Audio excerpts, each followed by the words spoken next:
At yan nga po, no, hapon po yan na mangyayari po yung banggaan na yan.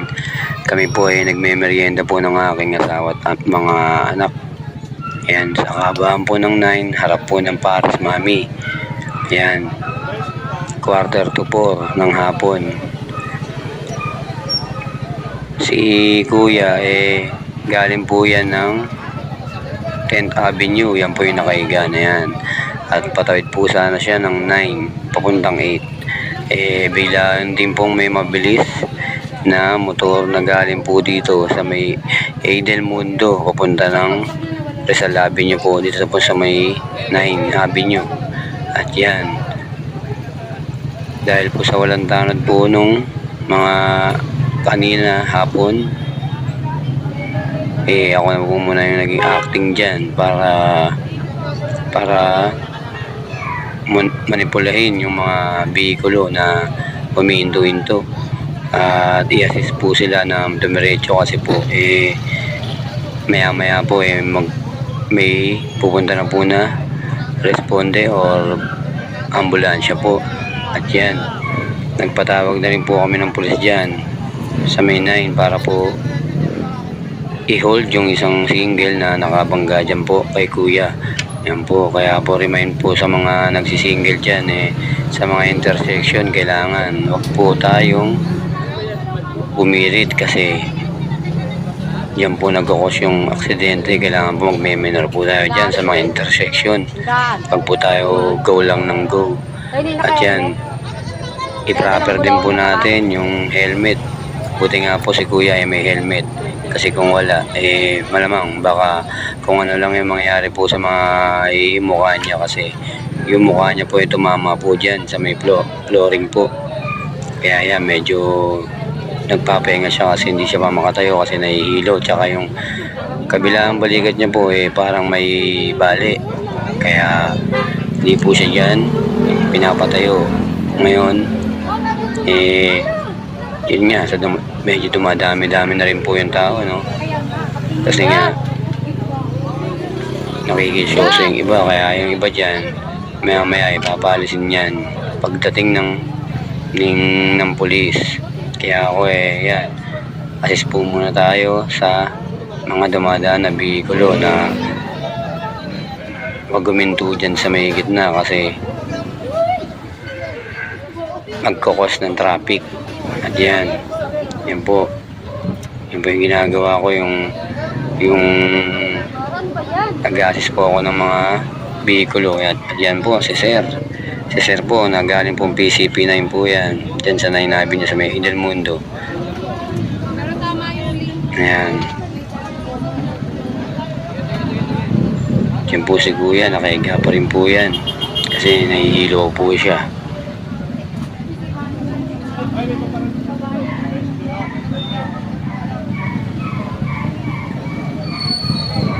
At yan po ang kaganapan dyan po sa may 9 Avenue kanina pong hapon yan. Yan.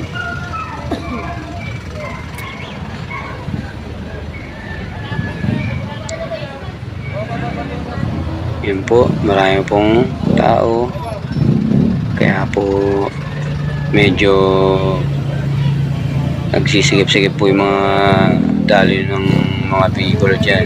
Kaya yan, pinapalis po namin para po pagdating po ng ambulansya hindi po matraffic dyan. Yan, kaya yan, medyo maambon-ambon na po yan, kaya medyo tumabi akong konti.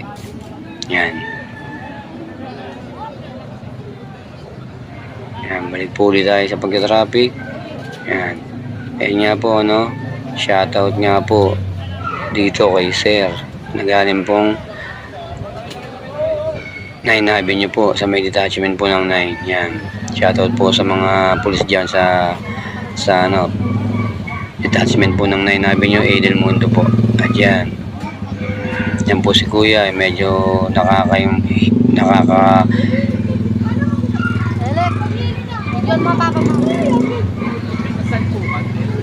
mas na po yan si Kuya, kaya medyo gumagalaw-galaw po siya ng konti.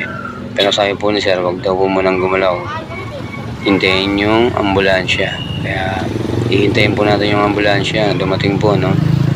At yan. Yan. Yan po si sir, tumatawag po yan ng ambulansya. Remind ko lang po, no, sa mga nagsisingle, no, wag po tayong masyadong mabilis magpaandar, lalo na sa mga intersection. At yan po si kuya, yung naka-helmet. Yan po yung nakabangga po sa kanya.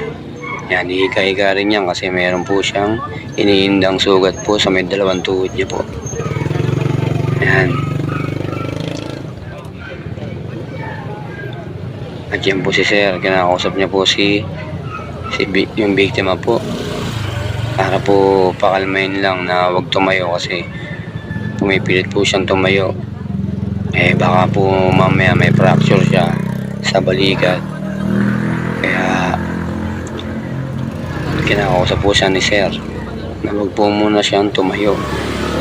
At ako po yan po, tumulungan ko na po si sir para po ano po natin yung traffic po, no? Yan. Ako po yung nagta-traffic na yan, kaya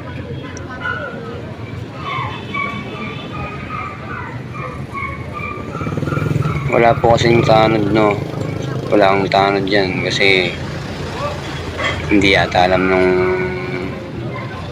mga tanod dun sa may tabi ng detachment dyan sa 9. May tanod po, may barangay po yan. Nasa kupan po ng barangay 62 yan. At yan po, at umaambon ng bumpa po. At medyo napilitan na ako dyan na pumunta ng kantin kasi po nanghiram po ako ng payo. Yan po, umalis na po ako dyan para makihiram po ako ng payong para po kay kuya. Kasi nakakahawa kasi medyo lumalakas-lakas po yung ulan kaya nararapat na kailangan payungan siya. At yun po, no, shoutout po kay sir, no, na mabait na tumulong at rumisponde po agad dito po sa pinangyarihan po.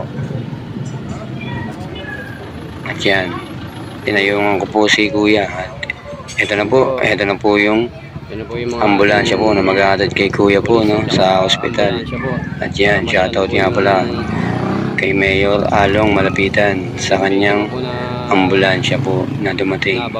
Kaya maraming salamat po. At shoutout ko rin po, no, yung aming butihing kapitana kay Mayo po. Kaya yan, shoutout po natin yan. Yan na yan, mga ambulansya at saka yung mga alagad po natin ng batas na nagatid kay kuya. Yan, dito patawid yung isa. Yan, dyan po galing, dito po galing yung isang nakabangga at dito galing yung nabangga. Yan.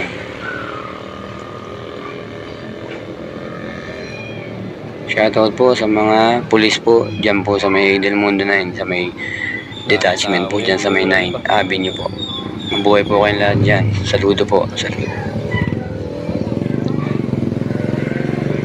At support na rin po yung aking page po, no, Julio Salazar po, at saka yung Slab One Vlog. Yan, support po. Maraming salamat po. God bless po sa lahat. At yan nga po, yan si kuya, yun po yung nakabangga, yung naka-helmet. At dyan na lang po natatapos ang aking video. Salamat po.